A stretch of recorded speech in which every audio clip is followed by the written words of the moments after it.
Good afternoon. Good afternoon. Good afternoon. I hope you can all hear me. A very warm welcome to you all this afternoon. My name is Joy Ruodo, and I am the head of the Shared Value Africa Gender Equality Unit. And I warmly welcome you all. I'm not sure where you're dialing in from. So before we begin, can I just encourage you all of our participants, to please go into the chat box and kindly just let us know your name, your organization, and where you're dialing into the webinar from.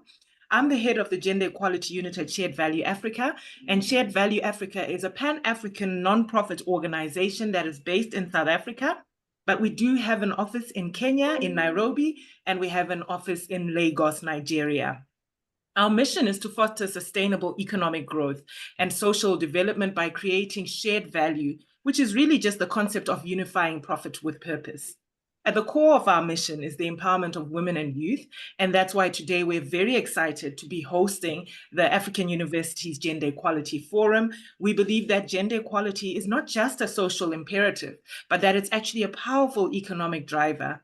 Research has shown time and again that the global economy actually stands to gain from more gender equality. And a study by McKinsey actually showed that we could expand the global economy by up to $12 trillion with full gender equality. So just in short, to talk a little bit about the Shared Value Africa Gender Equality Unit, we specialize in creating comprehensive approaches to combat workplace violence and harassment, while also building respectful workplaces and inclusive work environments. Our expertise helps us to equip public and private sector with the kinds of tools that they need to be able to foster more gender inclusive environments, ensuring a thriving and equitable workplace across Africa. We do this through a combination of training and consulting and research, and we're also very big on advocacy, and I'm sure many of you will have been aware of or connected to our It's Not Okay platform, which is a platform through which we advocate around anti-GBV and ensuring the promotion of gender equality. So today, before we dive into the discussions and the session, I just wanted to quickly go over some housekeeping rules. So again, I did say, please share in the chat and let us know who you are, your organization, and where you're dialing in from. And then please, can I also ask you to just ensure that you keep your microphones on mute to avoid any background noises during the presentations. If you have any questions for the speakers, we ask you to please engage as they present, share your questions in the chat, share your comments in the chat, and kindly submit those, and we'll be sure to try and address as many of them as we can as we go through the sessions today. We're really excited to have participants joining from across the continent today, and I'm sure our reports after the session will share exactly where people have come in from. Today, we're here obviously to discuss a topic which is very close to my heart, which is one around advancing gender equality in marginalized communities. This theme resonates deeply, and as we explore the intersection of education and opportunity and empowerment, I encourage you once again to please engage and participate in the conversation. I want to start off by introducing our first speaker for the day, who is Professor Amos Njuguna, who will provide the opening remarks. Prof is the Deputy Vice Chancellor for the academics at the United States International University. He brings a wealth of knowledge from his extensive background in academia, in finance, as well as social impact. And his commitment to research and inclusive education just makes him the perfect person to kick off our conversation today. Prof, can I welcome you on stage and ask you to unmute and to switch on your camera and go ahead with your opening remarks? Thank you, Joy. And it's a pleasure to be here to have this discussion that's very close to me as well, and also very close to our university, the United States International University here in Africa. So good morning, good afternoon, everyone, depending on where you are joining from. It is with great pleasure that I welcome all of us to today's forum on advancing gender equality in marginalized communities with a focus on refugees in accessing higher education.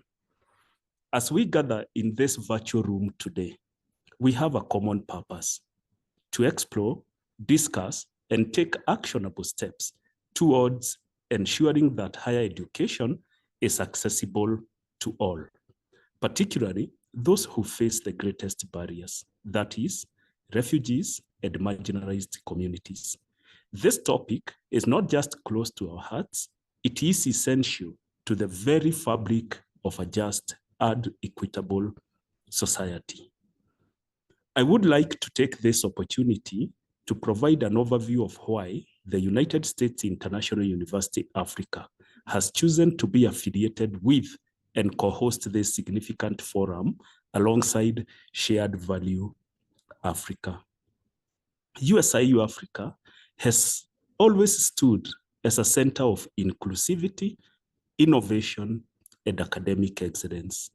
We have a diverse student population representing over 70 nationalities, and at USIU, we aspire to create a world where diversity is celebrated and where every individual has the opportunity to succeed.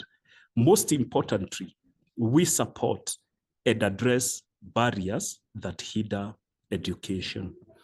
As a result, as we speak today in our campus, we have about 224 students who are having a refugee status situation, and these are from 15 host countries that are represented across the African continent. We have addressed different barriers for them, and as a result, we have placed specialized career services, specialized nationalization services that wrap around the support services that the university gives. As a result, we have significant achievements because we have had some of the students who are on refugee status benefiting from various internship opportunities and also secured jobs ahead of their graduation. This October, we will be graduating a number of them who have already secured jobs even before they complete their studies. Our collaboration with Shared Value Africa on this forum stems from a shared belief that education is a powerful tool for social change.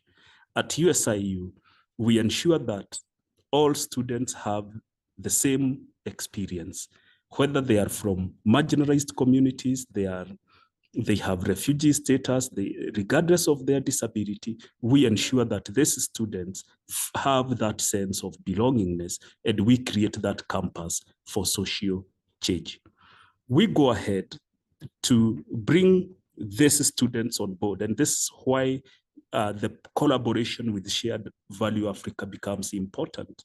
We go ahead to bring them in campus even before the others begin their studies, so that first we can orient them. We give them a pre-university orientation, which then supports them to integrate effectively into the community. If you come to campus, you wouldn't even tell the difference. You wouldn't know which student has what status, because all of them interact and enjoy the same facilities together. Together with Shared Value Africa, we are committed to advancing gender equality and ensuring that students with refugee status, and especially young women, have the same opportunities to pursue higher education as anyone else. I am very excited to see that today we have UNHCR in this forum. We recently concluded a joint study with UNHCR that explored livelihood interventions for refugees living in the Nairobi metropolitan area.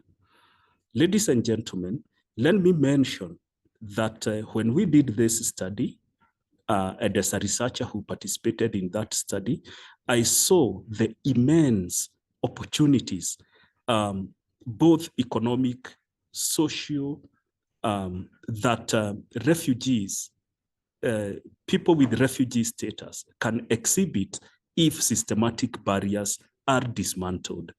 These individuals can significantly improve their economic opportunities. As a case, I visited a business that's owned by a person with a refugee status here in Nairobi, who had employed 13 Kenyans. So you can see that if properly done, and we use education in the right ways and create economic opportunities for this population, they can actually be economic agents to drive what happens in the different economies, as opposed to them being takers. They could be givers to the economy rather than takers in this economy.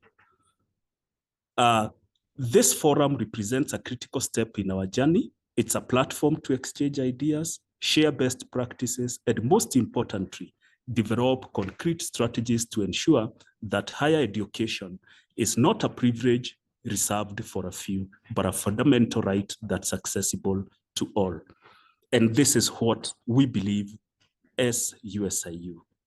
So as we embark on today's discussions, colleagues, I encourage each one of you to bring in your unique perspectives, experiences, and your passion.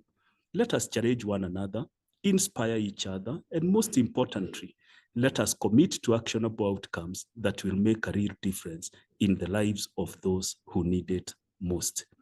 I thank you for being here today and for your commitment to this vital cause. Together, let us work towards a future where education truly knows no boundaries. Thank you, and over to you, Joy. Thank you so much, Prof. Amos, for those insightful opening remarks. I think what I loved is just as you were ending, you talked about actionable strategies. And I think we often gather in these online platforms and we talk a lot about many, many societal issues. But we leave these places and these platforms, and then there's no action. So I love the fact that you're talking about actionable strategies. We appreciate your leadership and dedication to inclusive education, and it really does set the tone for the discussion today. Education is a powerful tool for social change, like you said earlier on. And equitable access to education really cannot be understated and can only serve to increase access to economic opportunities. So thank you again for your comments.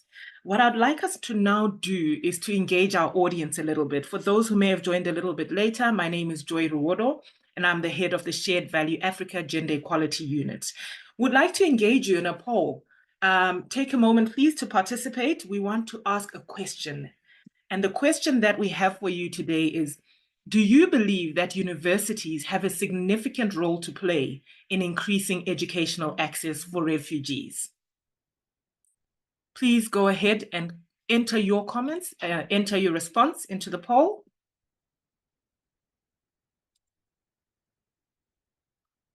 I hope you have all been able to access it. And thank you. I see the engagement in the chat with people commenting and reiterating some of the statements made by Prof. Education is a powerful tool for social change indeed. And the poll is complete. I'm very, very curious. So the question was, do you believe that universities have a significant role to play in increasing educational access for refugees? And 93% of our respondents believe that universities indeed have a significant role to play. I am so curious about the 7% who do not think that universities have a role to play. Very curious. I don't think we'll get the opportunity to engage in the conversation today. They say somewhat, so it must mean that they just have some context that they would like to share. So thank you so much for participating. We'll have a few other polls as the session continues. But what I'd like to now do is to introduce our next speaker.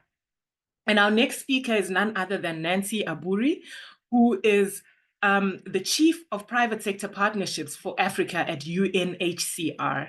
Nancy is a trailblazer in fostering partnerships between the private sector and humanitarian efforts. I have had the privilege of meeting her in person, and her energy and just zest for life and all things to do with access and equity, it's just incredible. So she's been an instrumental participant in changing perceptions and increasing visibility for African voices on global platforms. And Nancy will be discussing today UNHCR's efforts to improve access to higher education for refugees.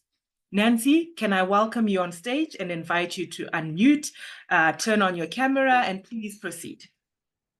Thank you very much, Joy. It's a pleasure to be here. Good morning and good afternoon, wherever you are. And I am here today to speak to you about what we do at UNHCR in partnering with the private sector on this really important issue of providing, enhancing, or advancing access to higher education, and especially with the lens on gender equality. My name is Nancy Aburi, as you have heard, and I am the Chief of Private Sector Partnerships for Africa, and I'm sitting in Nairobi. And what does my job entail? My team and I are here with UNHCR to harness partnerships with the private sector. And the private sector for us means companies, foundations, but also individuals. Anybody that is not government that can partner with us to make sure that those who are displaced across the continent, whether they are refugees or internally displaced, can have access to opportunities, and that together we can address the displacement crisis. And in this conversation, I'm going to talk specifically about education and higher education in particular.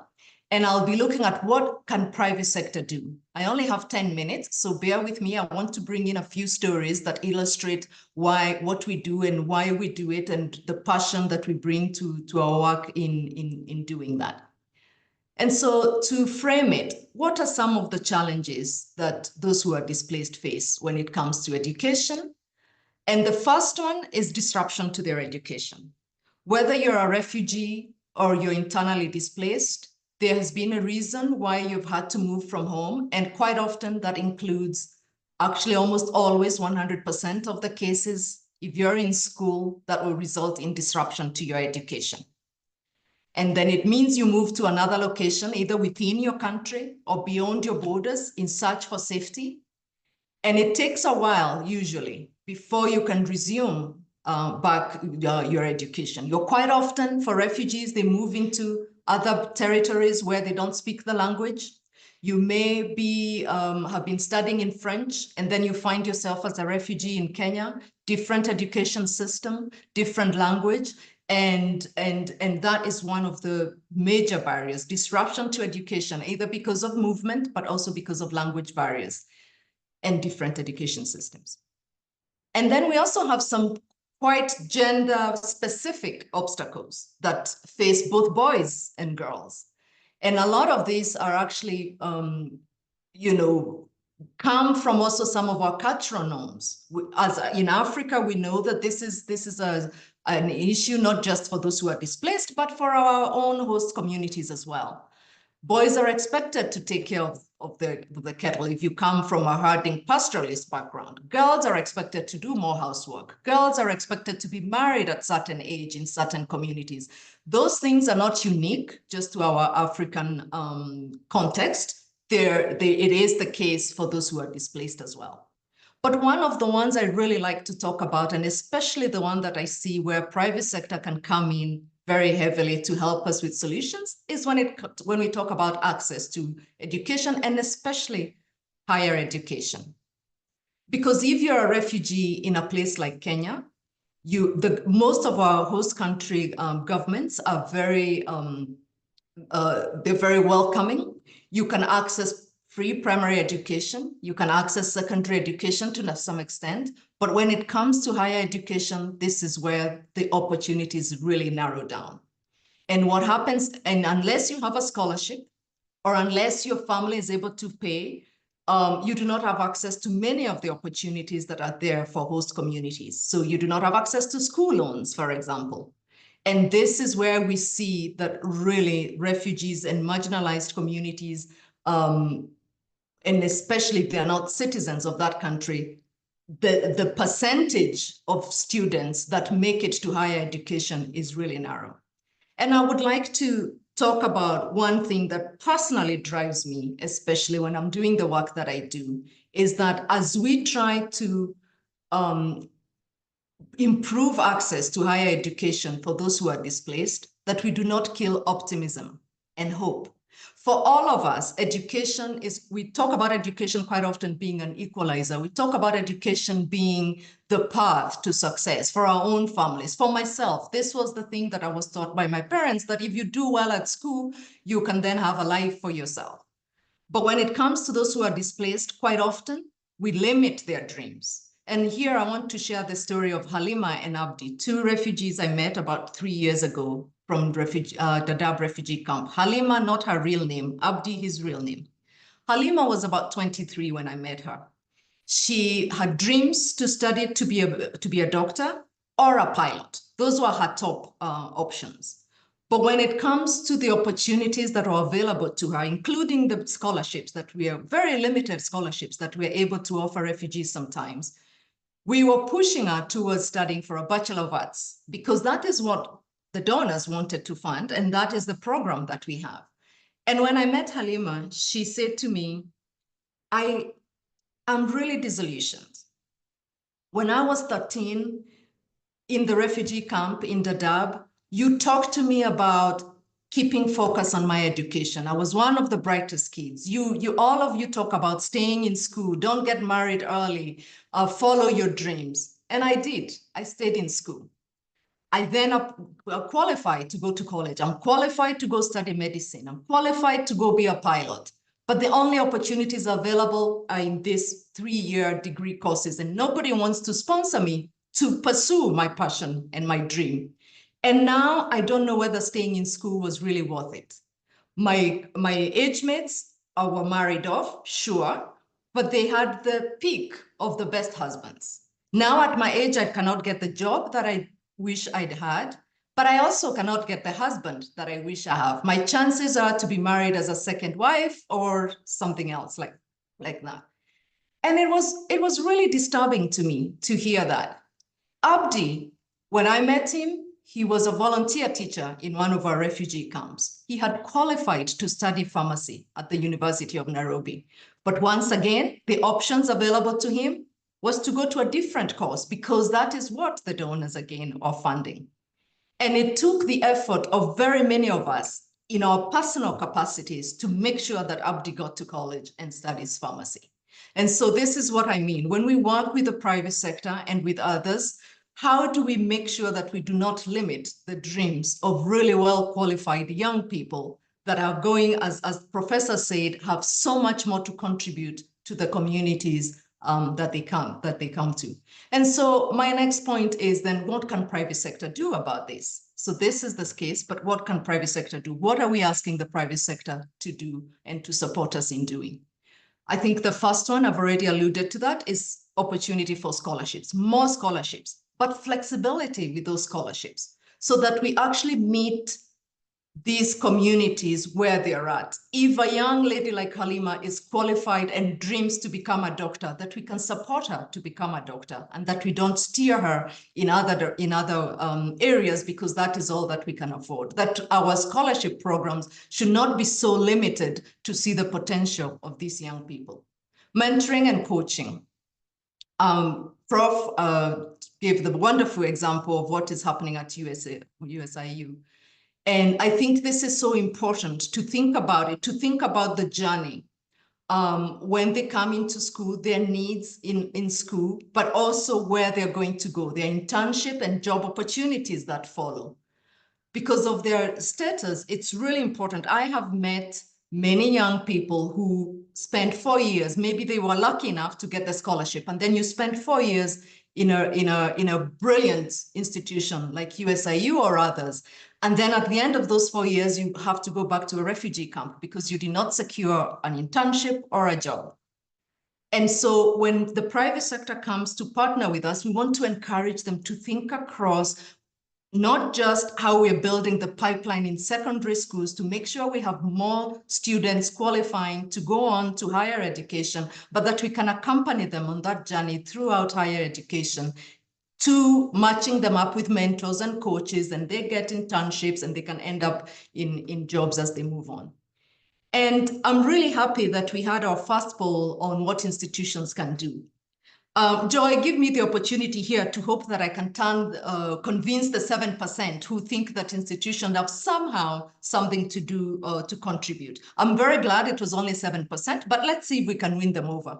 I think institutions have a huge role to play to support those who are displaced to really get the best out of the opportunities, both before admission, during the admission process, by understanding the context and the environments where these students are coming from, but especially also during their time at the colleges. Not just the psychosocial support they may need, there's a lot of soft other skills. If you really want to run a successful higher education program for those who are displaced, really being in tune with their needs. I worked a few years ago with a private African university out of Rwanda, where we were putting in the first cohort of refugees into the university, 10 of them. And one very simple thing they did was admit the students 2 months before the school year began. And those 2 months was great for those students to be able to learn, to have intensive lessons in English, to be able to get familiar with the campus, to socialize. These refugees were coming from a refugee camp in different countries, to be able to come to campus and get familiar even with the technology that they were going to be using. Really small things that you sometimes as an institution don't think about when you think about your other student populations, but that will really make a difference for refugees or those who are displaced in their life experience or their experience of your campus when they come to school. So I really think that there's so much that institutions can do to enable, to provide access, but actually to also enable the experience for students. And finally, I want to end with a story of 2 young ladies that really, really inspire me, and they're here with us today. And I would like to ask the 2 Monicas, Monica Maliath and Monica Yom, if you're here, if you could just turn on the cameras. I just want to say 2 words. You will be hearing more about from Monica Yom, who is on the panel later. But I would like to suggest that you're probably, if you could turn on your camera, Monica. Yes, that's Monica Yom and Monica Maliath. These 2 young ladies are benefited from one of our programs, the Duffy Scholarship Program. I would like to suggest that you're right now, and remember me when this happens, I would like to suggest that you're right now looking on the screen at South Sudan's future president and vice president. I would really like to suggest that. These 2 ladies, Monica Maliath is the first SONU president. This is the president of the University of Nairobi Student Union. She's the first woman president, and she also just happens to be a refugee. And Monica Yom, also a Duffy scholar, you will be hearing from her in a few minutes. I don't want to steal her thunder. She will tell you more about herself, but she's also a Duffy scholar. She studied nutrition at University of Baraton. She's done a few internships, is looking for a job right now. And when I met the 2 of them, they really embody what it is we are talking about. This is the future of countries that we're talking about. And this is the people and the faces and many others who you will see in the panel as well when you hear from them. This is the reason we do the work that we do, because we know what is possible and you can see what is possible. And it's the thing that I tell the private sector, when you think about the journey for refugees, keep this in mind, that the people are displaced, but hopefully they're not displaced forever. That one day they will go back to their countries to rebuild, and they will help rebuild from wherever they are. So we're simply giving them an opportunity in higher education to prepare themselves for that future. So thank you very much for listening to me. Thank you, Monica, the 2 Monicas, powerhouses. I know you will have an opportunity to tell your stories in your own words, but I just want to end with one final ask, that as we work with the private sector at UNHCR, I think one of the main things we can ask, and that we can also ask of individuals, is advocacy on behalf of those who are displaced. Using our voices on behalf of those who are displaced, wherever we are, sharing stories of the people that we meet, and really seeing how we can all come together to enhance access to education, because I think that is one sure way, one sustainable way of addressing the displacement crisis. Thank you very much for having me, and thank you to Shared Value Africa for the partnership. Thank you. Thank you so very much, Nancy, for sharing the impactful work that UNHCR is doing just in the efforts to break down barriers to education for refugees. I must say, seeing the two monikers on the platform gave me goosebumps, and I love the spirit of confidence that you have in how far they will be able to go. The issue of harnessing partnerships with the private sector to ensure access to opportunities, I think, is so, so important. And, how do we ensure that we don't limit the dreams of young men and women on account of their refugee status? So I think you touched on very many important aspects of this. And importantly, the call to action, which I want to just rehash, is that importance of advocacy on behalf of those that are displaced. I also saw a comment in the chat that I wanted to just reference as a quick question for you, Nancy. And geez, there's so much engagement on the chat. It's actually gone quite far, but here we are. It's a question, a comment actually, or contribution from Elizabeth Njenga, which says it would be great to assist the girl child and women to get scholarships without age limits. So she's touching on the subject of ageism. And she says this is a limiting factor that seriously disadvantages African women and the girl child. She herself experienced this in her postgraduate studies. What would you have to say, Nancy, to that, and what could possibly be done to ensure that we remain granting access regardless of age limits? I agree. I could not agree with her more, because actually when we talk about that disruption to education, if you are displaced, and like I said, when you finally end up going back to school, quite often a year, 2 years may have passed. And so it's a common phenomenon. We see that when refugees go back to school, or also they don't have documents sometimes, when you run for your life, sometimes you don't run with documents.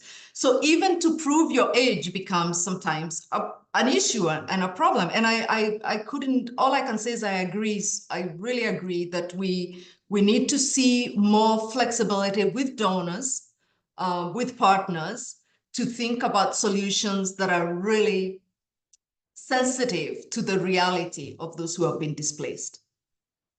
Fantastic. Thank you so much. And actually, it's a perfect segue, because we're going to be moving on to introducing our next speaker. And that is none other than Sharon Ramborotha, who's the manager of the FADS Cluster Applications at Study Trust. So Sharon has a deep understanding of the challenges that refugees face in terms of accessing higher education. And she's dedicated to creating financial solutions to address those very issues. Her work with the DAFI scholarship program has actually opened doors for countless students. So Sharon, I invite you on stage. Welcome. Please go ahead and unmute and turn on your camera, and would love to hear from you. Thank you so much. I think I'm already unmuted. Can everybody see my screen? Sorry. Okay, let me try again. I've just got a PowerPoint presentation which I'm trying to share. No problem. While you do that, I just want to make a comment, because I think this is funny. Gentleman John Magambo says he agrees.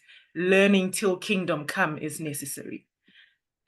I'm so sorry. I seem to be having a problem with my sharing screen. Give me one moment. Let me try again. Let's see. I'm sharing screen 1, and nothing is happening. Coming on? Is it coming on? There we go. We can see your screen now. Beautiful, beautiful. I was a little bit worried there for a moment. I'm just going to try it on slideshow to see if that works. How's that? Clear? Perfect. We can see it, and it's in presenter view. And thank you so much, Joy and Kate, for inviting me to this really inspiring space. It's very inspiring to be a part of something of this nature. It is. Sharon, I'm so sorry to speak over you. Could you possibly just swap your screen? We're currently seeing your presentation in the notes view. Oh, sorry. Okay, let me do that. Give me one moment. I just want to stop this for a second. Oopsie, sorry. Right, okay. Can I just leave it as it is? Is that fine? Can you all see it? We can see it, but I think you might need to just go to slideshow. And And then then just go to the other side. Okay, I'll swap the screens. One moment. Thank you, Sharon. Okay, and now you can see my Zoom. Sorry, I'm giving you a tough time at the moment. Just please excuse me for a second, okay? I just want to see this. And here we are on slideshow. Is that better? if it's okay with our participants, the only issue we have is that we're seeing your presenter notes as well, but I don't think it will distract us from hearing your message. Okay, I wonder why is it doing that? Because it's, how's that? Is that all right? We can still see. Okay, let me just continue because I'm wasting everybody's time. So let me just quickly introduce myself. Once again, thank you so much for affording us this platform and the opportunity to participate. So at Study Trust, we've been engaged with the Duffy Scholarship Program since 2014. So that's 10 years now, and we've already celebrated 50 years of existence as bursary administrators, in this field of bursary management and scholarships. So we were awarded the contract by the UNHCR in 2014. The project is awarded for 4 years, but it can be terminated sooner, obviously, if there are, if there's a lack of funds, etc. But it's done in a very structured way, so there's nothing to be concerned about there. We do the administration of the scholarship as follows. We do the payment of fees, we do the disbursement of funds towards living allowances, rent, books and stationery for the students, also transport, 4 times a year to and from home to the university or the tertiary institution, because it's not just universities, we also work with universities of technology as well. And then during COVID, we also gave students a data allowance so that they could, study from home without much stress around, how much of data they would need. We have a very strong mentoring and support component at Study Trust as well.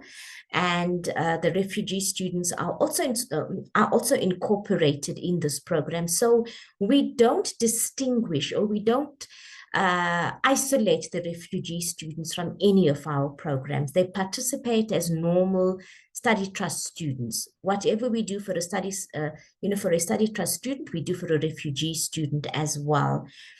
We also have networking opportunities. This is done through Study Trust as well as through special programs that we engage in as the Duffy Scholarship Program Department.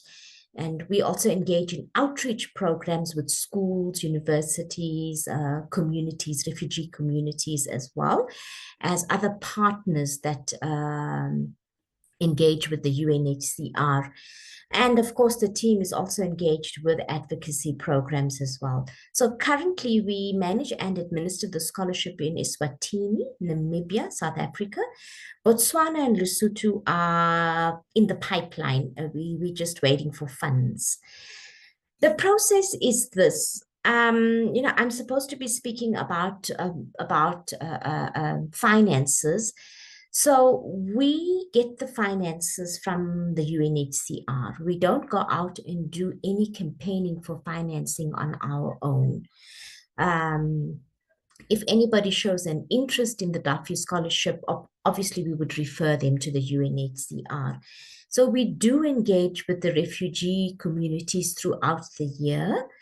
And this is mostly an information sharing exercise. Unfortunately, currently, mostly men attend. We do have some females that attend, and it is purely a cultural issue. So I do agree with what Nancy said earlier on, that there are cultural barriers to education for refugee students as well. So our team visits high schools in the Eastern Cape, Gauteng, KwaZulu-Natal, Limpopo, and the Western Cape, as well as in Eswatini and Namibia. And these schools have high numbers of refugee learners. We also visit tertiary institutions in Gauteng, KwaZulu-Natal, Limpopo, and the Western Cape, as well as in Eswatini and Namibia, to advocate for refugee students. So as an example, we did advocate that the international levy be waived, because refugee students should not be paying an international levy at tertiary institutions. But we also encourage institutions to speak to their refugee students to apply for the Duffy Scholarship, particularly where there's a lack of information and the refugee students may not be aware of the Duffy Scholarship program. And the team also participates in refugee-focused programs such as World Refugee Day and Youth Day. And this is also purely an information sharing initiative. We engage with UNHCR partners to reach out to refugee communities as well. And we hold networking events in various provinces where the number of scholarship students is high. So as an example, this week the team is in the Western Cape.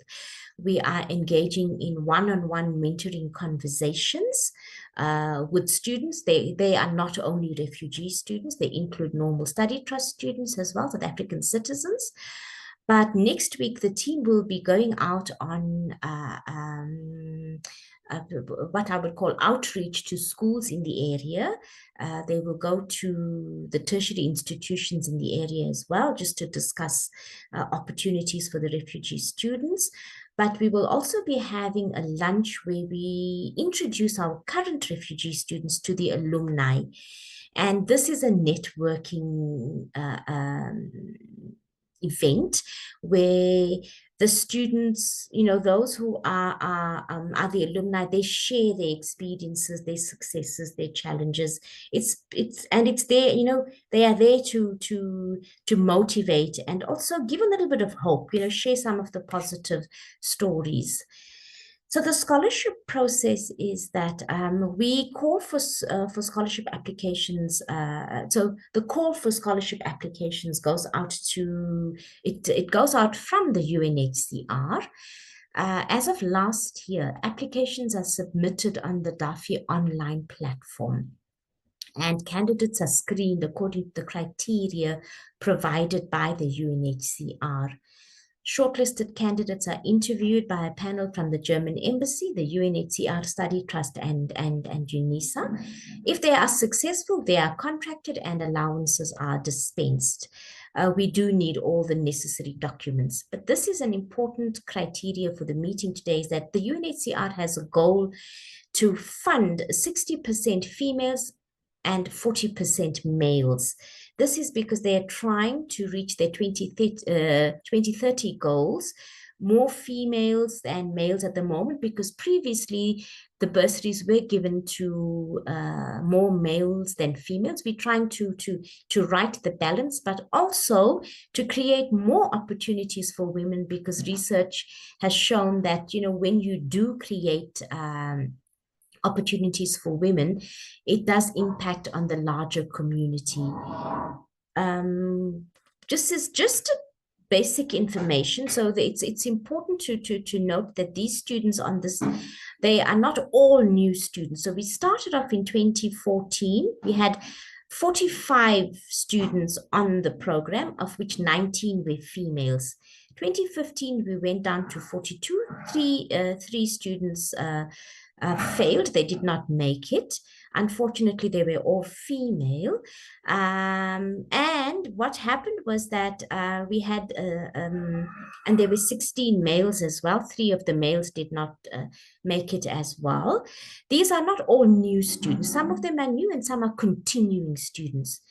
The highest ratio male to female you'll see was in 2022, when we had 47.8%, almost 48% of the students were female. Currently, the numbers are dropping, and it is purely because we don't have enough funding. So yes, we do need to have more money. We'll talk about that shortly. So comments on, so we did a quick survey with our students, and please note, I do have a spreadsheet, but I think because of time, I won't screen it unless you absolutely need me to show it to you. We had 10 students who responded to our survey, and one of them said that they don't experience any barriers. This was the question, what were the barriers that they experienced to tertiary education? But the other comments are quite interesting. The one student, these are all female students, the one says many community members don't believe in educating women and empowering them. Though my family has encouraged me and my siblings' education, many people don't view it as proper. They believe males should be empowered instead, which is a bit sad. In my student life, the only issue I'd face as a female is that there are a few women studying engineering. The gap is being filled, but at a slow rate. It is still a male-dominated industry. It's interesting to note that this is not just a refugee scenario. This is a general scenario when it comes to citizens in the country as well. There are more and more female students enrolling for engineering study programs, but the field is still dominated by men or male students. I think the third student said, I think people don't take women as seriously. I even see it with how much respect our lecturers get from learners. I often have to be aware that I am a Black woman when navigating professional and even social spaces. We also know that South Africa is quite unsafe for women. I have a lot of anxiety when I am walking alone, even in my area at race, etc. At home, this also makes parents reluctant to allow their daughters to be independent. So this sample is extremely small. It is not a reflection of the general female refugee students' experience in accessing tertiary education in South Africa. But I think it is a significant response that we've had. It's definitely highlights some of the issues that are faced. Another comment is that as a female student, I don't have many opportunities in terms of funding.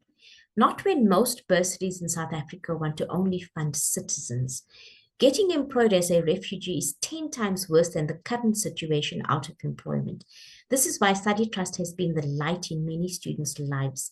They are what you call the hope in the refugee community. This ties in very neatly with what Nancy said earlier on. Yes, up until high school, refugee learners can, go to a normal school in South Africa free, and get free education where possible, and depending on the quintile school that they attend. But when it comes to tertiary education, it's really a battle to get funding. And then I would like to touch on the impact of Duffy scholarships, male and female students, as responded by our alumni. I'm sure the students on the panel will also be giving us some significant insights into their experiences. May I request maybe that you cover one of those, just looking at our time, and then maybe later on we can touch on the other. Not a problem. I'll just do the first one then, because I think it is, yes, time is of the essence here.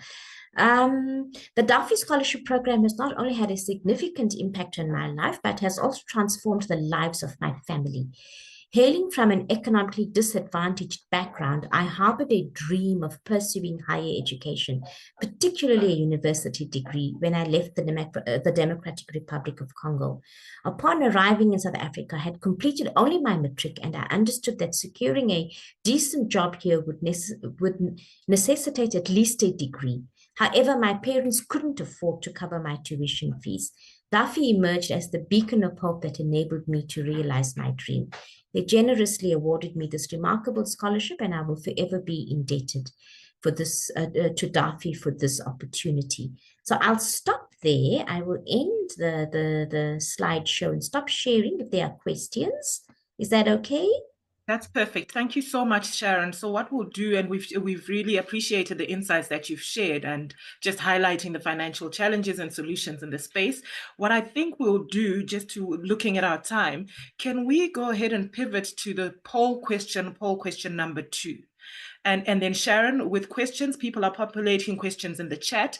We will be able to cover questions later in the panel discussion. 100%. Thank you so much. We'll do that. Thank you. So poll question number 2, how aware are you of the current barriers faced by refugees in accessing higher education?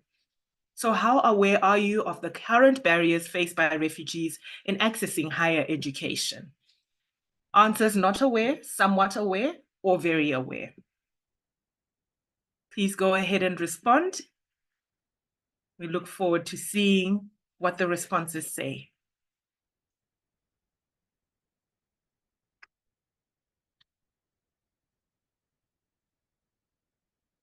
Okay, this is an interesting one. So it looks quite evenly spread. So 17% of people are not aware of the barriers faced by refugees in accessing higher education. 40% are somewhat familiar or aware of barriers, and 43% are very aware. And I think what I'm going to do is to just link back to something that Nancy said earlier on in her presentation, where she spoke about the importance of advocating for those who need this kind of support. And I think the fact that many of us are not aware means we're not doing a good enough job when it comes to advocating for equity and access to education for refugees or people with refugee status. So thank you so much, Tech Team, for putting that poll up. What I'd like to now do is to move on to our panel session. And our panel discussion today will bring forward the first-hand perspectives of individuals who have actually experienced the challenges and the triumphs of accessing higher education as refugees. We have joining us today 3 panelists whom I will introduce, and each of them brings unique experiences and insights into the conversation today. So to our panelists, thank you so much for being here and for vulnerably sharing your stories with us. As we start off, I'm going to quickly call you up, and if you can take 3 minutes to introduce yourself and to share your perspectives on what has been discussed so far. Generally, we want to hear about your own personal experiences and the kinds of challenges you've encountered or the solutions that you found along the way. So firstly, I'd like to call up Monica Yom, and Monica is not a stranger by now, because we already heard about her from Nancy when she spoke. She's a graduate of Foods, Nutrition and Dietetics from the University of Eastern Africa. And she's an alumna of Windle Trust International and has several leadership initiatives that she's engaged in. Monica, please go ahead and share with us. All right. I would like to greet you all. Good afternoon and good morning, depending on where you are. Thank you so much for this opportunity. I hope I'm audible. Am I? We can hear you clearly. All right, thank you. My name is Monica Yombulen. I'm from South Sudan, but a refugee in Kenya. I went to the University of Eastern Africa, Baraton. I did Food, Nutrition and Dietetics, bachelor's, and Middle Trust International alumnus, class of 2022. I'm glad that had it not been for Windle Trust, I do not know where I would be today. Probably I wouldn't have gotten access to such platforms. So I'm really grateful also for the work UNHCR is doing with various partners. As you can see from the background where I am right now, I'm right in the office. This is our store. I got an internship position courtesy of the partnership that UNHCR has, and I'm glad. On what has been discussed, I was reading and I found out that looking at the population in the refugee camps, my statistics in Kenya has it that there are about 770. That is statistics 2024 June. And only 3% of that population gets access to higher education. And out of my own experience, when I applied in Kakuma refugee camp, I remember we went for the interview. Those who were shortlisted, we were 583. I went to the last person in the list. And do you know how many people were called? Only 10 were awarded the scholarship. So there's still a gap. And you see, for them to have been shortlisted, they qualified. But because these positions are so competitive, a few of us become lucky. I wouldn't, yeah, you just become lucky because out of 500, only 10 are selected. So there's still gap. And I would like to appreciate UNHCR because a lot has been done. Long time ago, there were no such opportunities and even connection for the refugees. Refugee camp was some kind of an excluded place, which was very inaccessible. But today, look at us. As I speak to you right now, I'm in Nairobi. Yes, so that is, a lot has been done, but still, there is much more to be done. Yes, as we get these scholarships, it is not only about us. I will tell you from my own experience with Duffy, when we get this scholarship, we make sure that we set apart some little amount of money to help somebody else. And this one, corporately, as Duffy students, we have Duffy Kezo, which we use to also help others because we know what it means. You can imagine out of 500, only 10 get the opportunities. How many more are remaining in the camp and what is their fate? On the challenges, there are so many challenges that I faced. One was the finance, but it was solved by Windows through Duffy. And as girls, it was mentioned like there are so many other challenges that we face. And that is very true. I grew up in a place where I was the only girl being with boys, and we would go to school. Despite being in the same class, we would leave at the same time going home. But a boy would would probably place his bag somewhere and run out to play. But for me, I had no time to play. Taking jerrycans to go fetch water, and those who have been to Kakuma refugee camp, you know how it is. It's quite a distance to fetch water. Coming back, you have to cook or else. And if you refuse, you will be told, after all, education is not as important for girls. So you would rather stay at home because it's more important for you to be trained with household chores. So I really had to make sure, because my education was so important to me, I had to make sure I carry it on alongside the other responsibilities at home. So it was never easy, but today I'm really glad that I can sit in an office with those boys, we can discuss, and they can really appreciate it today. People could not understand whenever they defeated me at some point, they would be like, what is in your brain? Seriously, I even had no time to do my homework, but still I would squeeze it in. Some of those pressures have built us to the kind of people we are today. Had we not gone through that, maybe I do not know where I would have been. So yeah, it is pleasure, and everything that we go through, every experience builds us, and it makes us stronger for the future. Yes.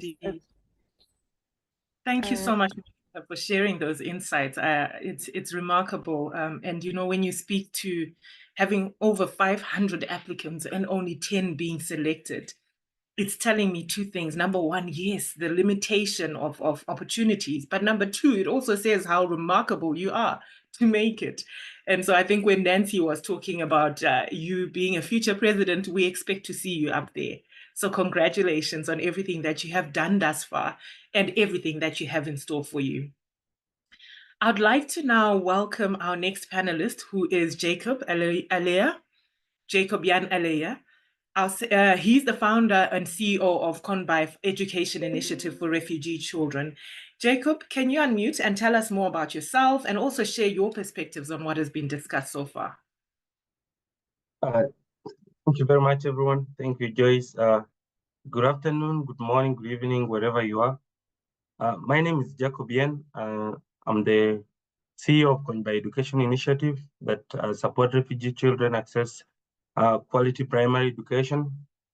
And beside that, I'm a walking testament of United States International University refugee students who are brought in by MasterCard Foundation Scholars Program. I'm currently serving as the president for the Scholars Program for the scholars within United States International University Africa.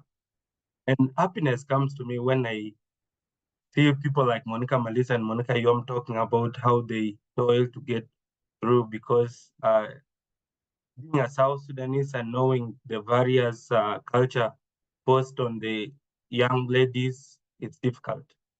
Besides being a refugee, I always say, like, I always have this saying of Ban Ki-moon saying, refugees are deprived of their homes, but they should not be deprived of their hope.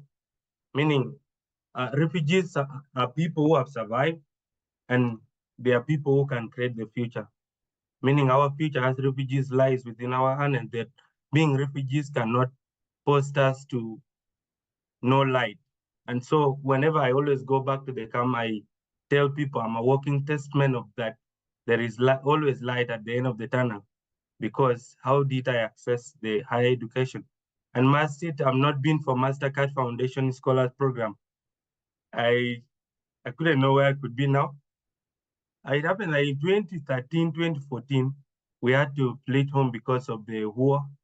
And then I went to Uganda in a refugee camp called Nyumazi Refugee Camp, where I started my primary education. But then there was only P5 and I was already going to P7. So what did I do? Something that shows that there is no harm in telling your story. So I met a friend who was a nurse by then called Dennis and was working with the UNHCR. So I approached him, I told him I'm in P7 and then there is only P5 in the refugee camp. Could you please help me if there are primary schools outside the camp that can allow me do their exams and see if I pass well, they couldn't take me. I was with my sister and her kids. Her kids also needed school and no one could do that because you could not also expect UNHCR to just start P7 from nowhere. It was difficult. So he happened to take me to a German school in town. I went and I did their exams and I went and passed exams and immediately I was told not to go back to the camp. I completed primary 7. I got several bursaries and where I ended up completing my senior 6. Sending one of the barriers I faced was that exactly the story Nancy was talking about the lady Halima. After completing my senior 6, doing biology, chemistry, and mathematics, I wanted to do medicine and surgery. But then you'd apply for a scholarship within the camp. They say when they give you the medicine, those are already slots of 5 people. And so could I probably change to either finance or something like that? But that was not my passion. And so I stayed strong. Something that if you have hope, something can come up. And God did it through MasterCard Foundation. I applied, I did interviews. The way people were saying they will not always call people, something like that, but God did it. I made it, I came through. And so the challenge being that finances are always something that is there on the ground for the refugees. But the devastating thing that is happening in the refugee camp right now, especially in Uganda, is that the refugees are there, right? They have people who are able to work, they can farm, but they don't have places to do such. So these people, what they get in as ratios, somebody is entitled to get like 15,000 Uganda shilling, which is even less than 1,000 Kenya shilling per month. This 15,000 is to get you food, is to get you other things like medication in case of emergency that could not take you to the UNHCR medical centers. And so if you look at such situation, it is always something that kills the hope for the refugees. But then being that we, the people who were there, have gone out of the home and we can go back, I always go back in December, get the children we support. I actually started going by using my own stipend because I always believe that if you make someone else smile, if somebody else can support me, why not me to support someone? So it happened that when I always go back, I go and take the children, we go to the churches. We're trying to literally encourage everyone, including even the parents. The parents are also in that situation whereby they feel there is no hope. But at the end of the day, it is God and hope will still come. And we can only say the refugees can create a future and they should not give up on anything. And people out there, the people who are on the discussion today, just know that at least support a child if you are able, not necessarily by giving money, but even alone, just doing mentorship. Today, I'm a panelist with Safari, who is also a mentor within the university. We do mentorship. We go out there and do mentorship. We go out there and do projects. That is like giving your time. It doesn't necessarily mean money. And one thing I got from Monica Malit when I met her, the first time I met her, is that anything she does, she always wants to leave a mark. And I took her as a mentor for all this time. Since I met her, we always communicate. She encourages me and all that. And she will always remain my mentor. She's doing a lot. And I also pray she become the president of the South Sudan one time, God willing. So I think from there I can stop and wait. Thank you so much. Thank you so much, Jacob. That really is so encouraging and it's heartwarming. A statement that you made really stuck with me, which is that refugees can be deprived of their homes, but they should not be deprived of their hope. So keeping that hope alive, I think, is really important. And the onus is on all of us. I love what you're sharing about paying it forward, about the fact that with the little that you have, or the little access that you've been granted, you make it a point to pay it forward and ensure that others are also benefiting. And importantly, I think people often look at it and think, to be a philanthropist, you need to have billions and billions of dollars to be able to start making a difference. But it's not quite the case, is it? From wherever you are, with whatever little you have enough to make a start. And it's not always about money. It can be about time, as Jacob said, making sure you're mentoring and coaching others. It can be about money, of course, but it can also be about goods and services, donating stuff that will help people in refugee status to be able to have access to things that we take for granted. So I think it's a wonderful, wonderful lesson from you. Thank you. I'd like to now move on to introducing our last panelist, Safari Etienne. And he is a Congolese national and a MasterCard Foundation scholar as well, where he's pursuing a bachelor's degree in international relations with a minor in criminal justice. Safari, can I invite you to join us on stage, tell us more about yourself, and share your perspective on the discussions that have been had thus far. And if I can please, while he's coming on, just encourage participants to continue to share your questions and your comments in the chat, because we are, drawing towards the end and would like to be able to engage with a few of your comments before we end off. Thank you so much. Go ahead, Safari. Hello, everyone. I guess you can hear me. Yes. My name is Safari Etienne, and did I just go off? You can hear me? Yes, we can hear you, Safari. Perfect. So my name is Safari Etienne, and I am from Uganda, but my motherland is DRC. So the reason as to why I say I'm from Uganda, it's because it's where I was born. It's the country that has nurtured me. It's the country that has given me the values that I have. It's the country that has made me who I am. And I hope after my education here, they won't say that I am not the citizen. So they start refusing to give me employment. Leaving that aside, I am a proud MasterCard Foundation scholar, and I'm pursuing international relations, and I'm focusing in foreign policy and diplomacy, and minoring in criminal justice. So I may not tell you what I want to do in the future, but it's political related. So maybe we should wait in a few years from now when you see me formulating policies and talking on national and international televisions, then you will know that, oh, this is the Safari we had the other day on 15th of this. Good. I have had a conversation from different speakers. Thank you so much, Nancy, for the work UNHCR you're doing out there. Thank you so much, Mr. Amos at the DVC USIU. Actually, what we did tell you is that one of the president of United States International University is a refugee and is a scholar, and he's called by the name Dudi Luwati.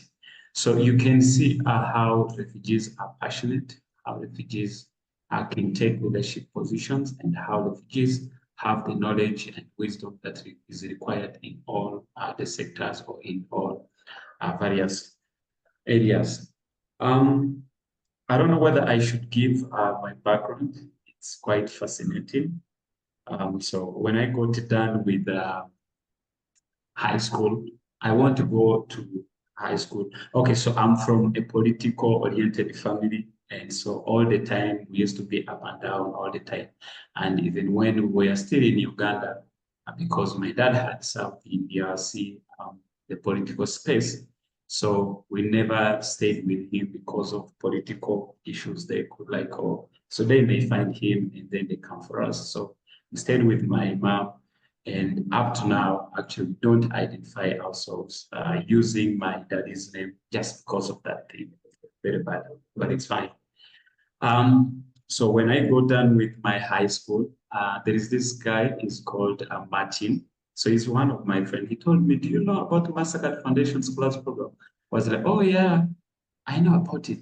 But now, let me tell you. So when I was young, my dream country was South Africa. I guess we have people from the England, those one who say England, those one. So that was my dream country. That's why that's where I wanted to study my to have my university. And then, but unfortunately, it did work out. But I got this, and I was so grateful because I was like, oh, I'm going to get a degree that is recognized by the United States. I was like, that one is the way to go. So I managed to go through the interviews, and then I went through. Now problem comes on documentation. So I went to UNHCR, OPM. OPM is the Office of the Prime Minister in Uganda. And so I was telling them I have secured a scholarship, and so I want to go at school. So I need the support in processing the document. So they looked at me like, how is that even possible? Our children are here at home. How will you, a refugee here in Kyangwari, secure a scholarship to go and study abroad? You hear that stereotype, you are a refugee. I was like, oh, okay, fine. So I understood now, and now I learned how to engage in the conversation with them. So since they had that in mind, that the refugee cannot get such a scholarship and goes abroad, I know how to not formulate the conversation. So we had to go up and down, here and there, here and there. So I used to work with Alight in a project that was funded by UNHCR, community service, and the mental health and social support. And so I engaged one of my boss, and so I told him, you know what, this is what I want in the future. And at the amount of money I'm getting here, I am not happy. I want to go at school so that when I'm back, you also be giving me enough money that can facilitate myself and my family. So he supported me, and I got to document the documents, and now I am here pursuing my bachelor's degree. What I can say about youths who are in the settlements and who really feel like life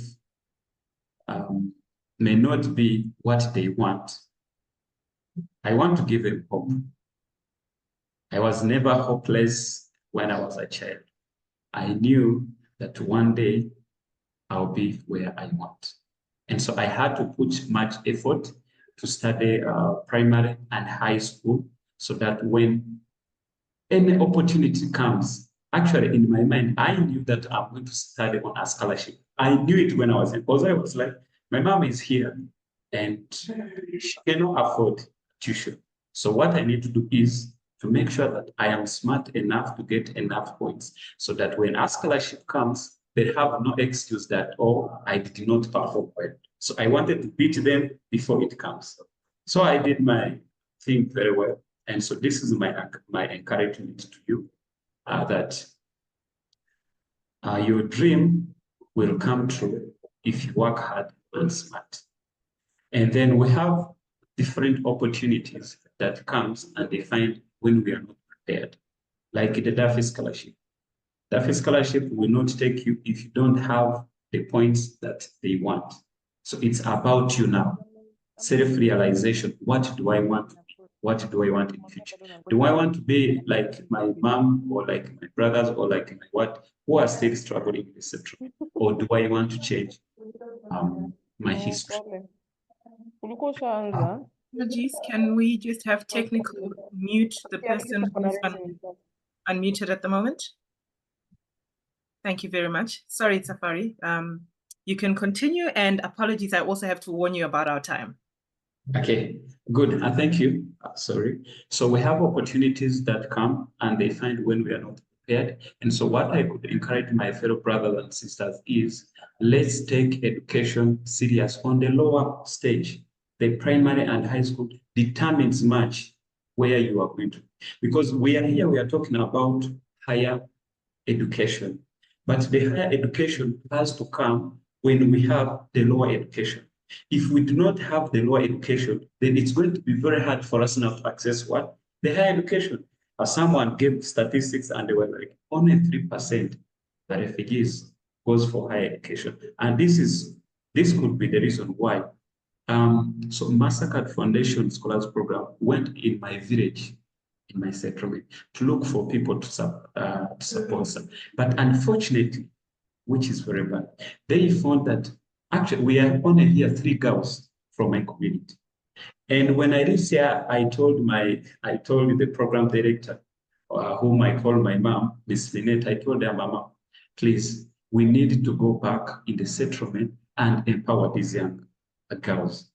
She was like, it is fine, Safa, we are going.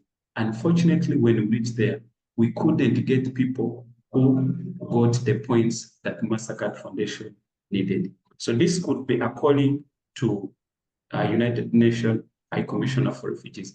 We have very many opportunities outside there, but those opportunities are not focusing on primary and high school education. They are focusing on higher education. So is it possible that we can put much efforts in primary and high school or secondary, so that when those opportunity comes, they find when we have people?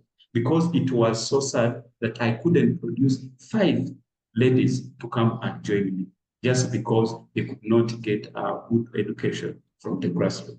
So that is something maybe Nancy and the team could look at and then push the conversation. And then the other thing is to my fellow refugees who are outside there, we have online opportunities that are available. And so sometimes we tend to think that you need to go physically. No, the good thing is what you're getting is a document and knowledge. So if you can engage yourself in online study opportunities, it could also benefit you. You don't necessarily need to go out. Just get some data, enroll, and take your classes where you are. I think that's something that can help. So I don't want to talk plenty. I want to leave my fellow people with. These are the 2 words or 2 things that we face in the settlement. One is poverty, and the other one is confusion. The confusion in terms of documents, we don't know where our documents are. We don't know our ages. We don't have anything. That's the confusion. And so Kenya has been pushing for economic and social integration. But economic and social integration can never be easy if people are illiterate.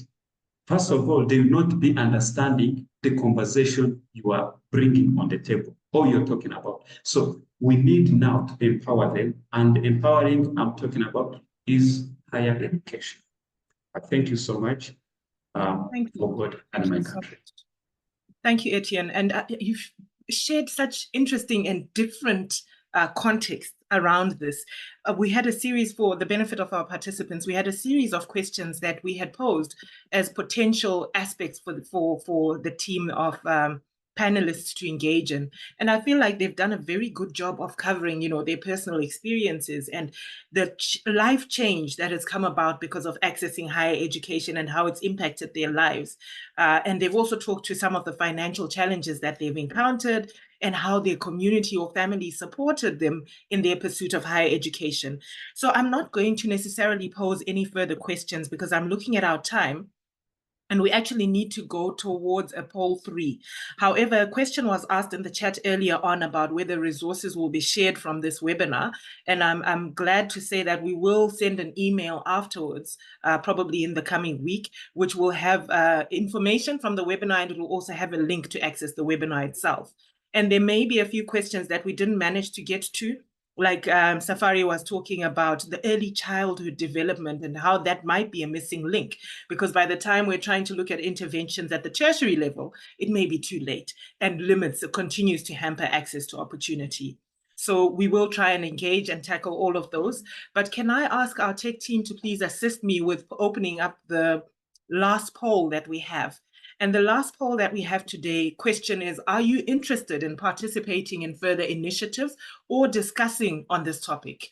Are you interested in participating in further initiatives or discussions on this topic? If you can please put your responses into the poll, and we will see where we land.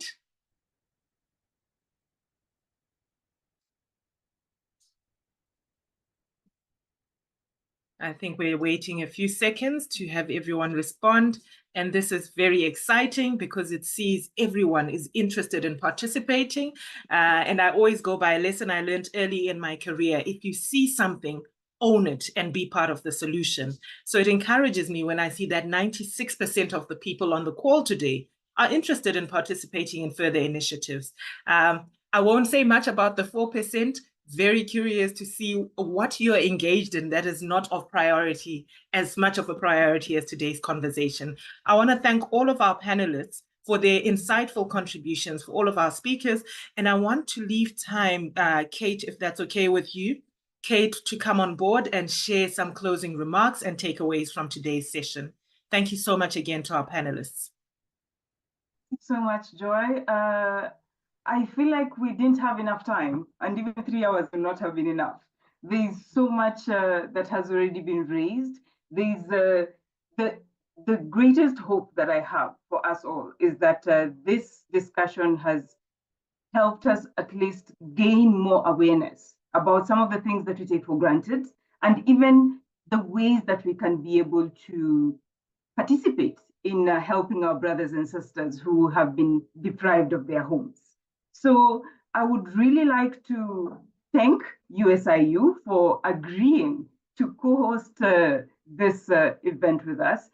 Any university representatives that want to come on board, please reach out to us and we can take the conversation further. But going into a deep dive into the work that USIU is actively doing to integrate refugees into the campus and even beyond their education, I think that is very encouraging.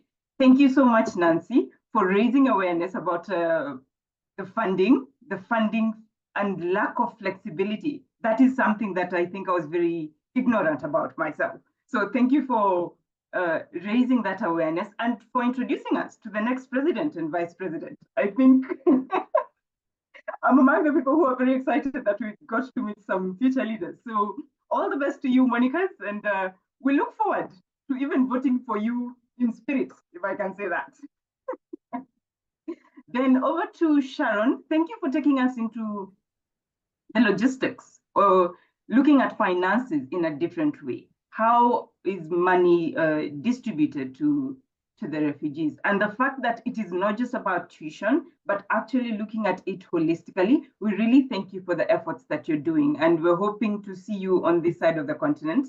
I'm based in East Africa. So we hope, Sharon, that you'll be getting a visa to Thank you so much. Africa. Thank you. Thank you, everybody. Take care. Thank you. And Thanks Safari, a lot. Monica and Jacob, we really appreciate your vulnerability. We really appreciate you agreeing to take the call and to actually be part of this forum. We look forward to actually having more conversation based on this, digging deep to actually getting more actionable tasks that we can do. And before I even close, Professor Amos said something very important, that it is not just about talking. We have to get out of here and actually be able to do something. So a question to you, what is the action that you're going to take from here? The fastest and the easiest step, you can just tell us on social media, what have you learned? What new information have you learned? And then share it with the masses. As we share the video, you can be able to keep on interacting with us. Then there's also opportunity to partner, as Nancy said. Please feel free to reach out to her on LinkedIn, and we will also be sharing her email so that you can reach out to her for opportunities to partner. Paul has also shared his email here that he is open to guiding any refugees that need any of their assistance. Please let us not be talkers. Let us also go forward and do something for our brothers and sisters so that we can help to build on the hope.